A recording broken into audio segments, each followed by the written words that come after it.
பிஸ்மில்லாஹிர் ரஹ்மானிர் ரஹீம்.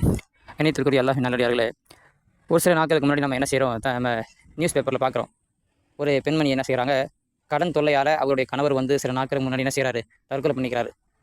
கடன் அடைக்க முடியாத அந்த கடனாளிகளுடைய தொல்லையினால் திரும்பி அந்த கடன் வந்து என்ன செய்யுது, அவங்களுடைய மனைவி மேலே வருது. அந்த மனைவி என்ன செய்கிறாங்க, அந்த கடனாளிகள் கொடுக்கக்கூடிய தொல்லை, அந்த கடன் அடைக்க முடியாதனால அந்த சிரமத்தை தாங்க முடியாமல் என்ன செய்கிறாங்க, தன்னுடைய 2 பிள்ளைகளையும் வீட்டுக்கு பின்னாடி உள்ள ஒரு கிணறுல அவங்க தூக்கி போட்டுட்டு அவங்களும் என்ன செய்கிறாங்க, அந்த கிணறுல இருந்துடுறாங்க.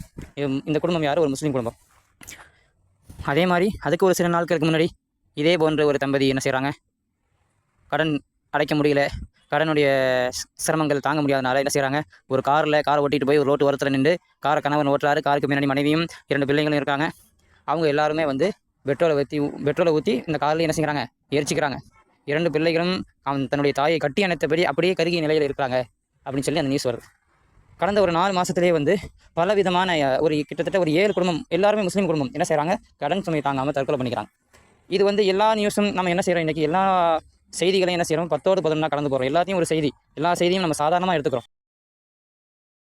இது வந்து முஸ்லீம் குடும்பம். இஸ்லாத்தில் எல்லாத்துக்குமான தீர்வு இருக்குது, எல்லா கேள்விகளுக்கும் தீர்வு இருக்குது. இஸ்லாம் என்பது ஒரு பரிபூர்ணமான மார்க்கம், எல்லா வழிகாட்டுதலும் உள்ள மார்க்கம்.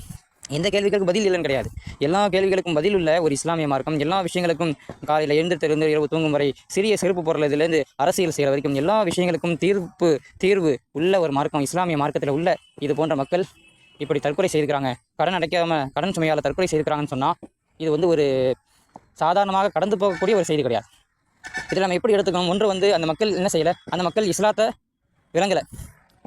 இந்த நிகழ்ச்சியை நாம் எப்படி பார்க்கணும், அந்த மக்கள் இஸ்லாத்தை விளங்கலை. இஸ்லாம் என்ன செய்யுது, தற்கொலை செய்யாதீங்கன்னு சொல்லுது. எவர் ஒரு தற்கொலை செய்து கொள்வாரோ அவர் நரகத்துக்கு போயிடுவான்னு சொல்லுது. அதாவது இந்த மக்கள் வந்து தனக்கு ஒரு சிரமம் இருக்குது, பெரிய சிரமம் இருக்குது, அந்த சிரமத்தை விட்டு நான் தப்பிக்கிறேன்னு சொல்லி என்ன செய்கிறாங்க, மிகப்பெரிய சிரமத்தில் போய் மாட்டிக்கிறாங்க. இந்த உலகத்தில் தான் சிரமப்படக்கூடாதுன்னு சொல்லி தன்னுடைய உயிரை மாய்த்துக் கொள்றாங்க. ஆனால் அது எவ்வளோ பெரிய சிரமத்துக்கு போது, நாளை அவங்க நரகத்துக்கு போயிடுவாங்க நிரந்தரமான வாழ்க்கையில். சிரமங்களுக்கு தீர்வு என்ன கிடையாது, தற்கொலை கிடையாது. சிரமங்களுக்கு தீர்வு என்ன இருக்குது, இஸ்லாத்துடைய வழிகாட்டுதல் இருக்குன்றது அவங்க விளங்கலை. அவங்கள வரைக்கும் கொண்டு போய் சேர்க்காதது யாருடைய பொறுப்பு என்பதையும் நம்ம யோசிக்கணும். இன்னொரு பக்கம் வந்து இவ்வளவு பெரிய ஒரு சமுதாயம், எல்லா வழிகாட்டுதலும் உள்ள ஒரு சமுதாயம், இந்த சமுதாயத்தில் இவ்வளோ ஒரு நிறைய குடும்பங்கள் என்ன செய்யுது, கடன் சுமையால் தற்கொலை செய்துக்கிறாங்கன்னு சொன்னால் அதுவும் எப்படிப்பட்ட சமுதாயம் இந்த சமுதாயம். இந்த இஸ்லாம் என்ன சொல்லுது, நீங்கள் ஜக்காத்து கொடுங்க, சதக்கா செய்யுங்கன்னு சொல்லுது. சதக்கா கொடுங்க, ஜக்காத்து கொடுங்க, தான தர்மங்களை அதிகமாக ஊக்குவிக்குது இஸ்லாமிய மார்க்கம். இப்போ இவங்க வந்து தற்கொலை செஞ்சுக்கிறாங்க. இது போன்ற சம்பவங்கள் நடக்குதுன்னு சொன்னால் நாம் இதை எப்படி பார்க்கணும், இதனுடைய பொறுப்பு யார் தலையில் விழுன்னு சொன்னால் ஊரில் உள்ள தலைவர்கள், ஊரில் உள்ள பொறுப்புதாரிகள், பள்ளிவாசலுடைய முத்தவல்லிகள், பள்ளிவாசலுடைய இமாம்கள், உலமாக்கள், எல்லோரின் மீதும் இந்த பொறுப்பு வரும். செல்வந்தர்கள் எல்லாரும் மீதும், செல்வந்தர்கள் மீது எல்லாரும் மீதும் இந்த பொறுப்பு வரும். செல்வந்தர்களுக்கு அல்லாஹ் என்ன செய்கிறான், ஒரு நபருக்கு அல்லாஹ் 100 நபருடைய ரிஸ்க்கை கொடுக்குறான். ஒரே ஒரு மனிதருக்கு அல்லாஹ் வந்து 1000 பேருக்கு தேவையான ரிஸ்க் அல்லாஹ் கொடுக்குறான்னா என்ன அர்த்தம், தேவையானவர்களுக்கு அவர் செலவழிக்கணும், ஏழைகளுக்கு அந்த செல்வத்தை கொண்டு போய் சேர்க்கணும் என்பதுக்காக தான் அல்லாஹ் கொடுக்குறான். ஊரில் உள்ள எல்லாருமே என்ன செய்யணும், இது போன்ற சம்பவங்களை பற்றி யோசிக்கணும். ஊரில் உள்ள ஒவ்வொரு ஊரிலும் என்ன செய்யணும், பள்ளிவாசலுடைய முத்தவல்லிகள், இமாம்கள், ஊருடைய தலைவர்கள், பொறுப்புதாரிகள் எல்லாரும் சேர்ந்து உட்காந்து அந்த ஊரில் உள்ள முஸ்லீம்கள் எத்தனை பேர் இருக்காங்க, எல்லாருடைய தகவல்கள், எத்தனை முஸ்லீம் குடும்பம் இருக்குது, அந்த முஸ்லீம் குடும்பத்தில் எத்தனை பிள்ளைகள் இருக்காங்க, எத்தனை பெண்மணிகள் இருக்காங்க, ஏழைகள் இதில் எத்தனை பேர் இருக்காங்க, ஏழ்மையின் காரணமாகவே எத்தனை பேர் என்ன செய்கிறாங்க, நிக்காஹ் முடிக்க முடியாமல், திருமணம் செய்ய முடியாமல் இருக்காங்க, எத்தனையோ பெண்மணிகள் என்ன செய்கிறாங்க, வேறு மாற்று மதத்தோட ஓடி போயிடுறாங்க. இப்படி இந்த தகவலை சேகரிக்கணும், எத்தனை முஸ்லீம் குடும்பங்கள் இருக்குது, அந்த எல்லா தகவலையும் சேகரித்து அதில் ஏழைகள் யார், அந்த ஏழைகளுக்கு எப்படி நம்மளால் உதவி செய்ய முடியும். ஜக்காத் இஸ்லாம் கொடுக்க சொல்லுது. அந்த ஜக்காத் யார் யாருக்கு கொடுக்கணும் என்ற பட்டியலில் முக்கியமான ஒரு நபர் யாருன்னா கடனாளி. யாருக்கு கடன் இருக்குதோ அவங்களுக்கு உங்கள் ஜக்காத்தை கொடுக்கலாம்னு சொல்லுது. இப்போ இந்த சமுதாயத்தில் எத்தனையோ பேர் ஜக்காத்து கொடுக்குறாங்க. ஆனால் ஜக்காத்து கொடுக்கக்கூடியவர்கள் இருந்து கூட இது மாதிரி வந்து சம்பவங்கள் நடக்குதுன்னா அப்போ அந்த ஜக்காத் யாருக்கு போகணுமோ அவங்க போய் சேரல.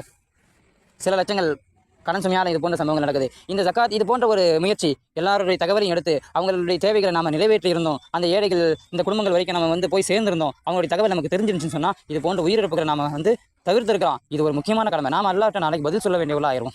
இதை பற்றி கேள்வி எல்லாம் நாளைக்கு கேட்பான்.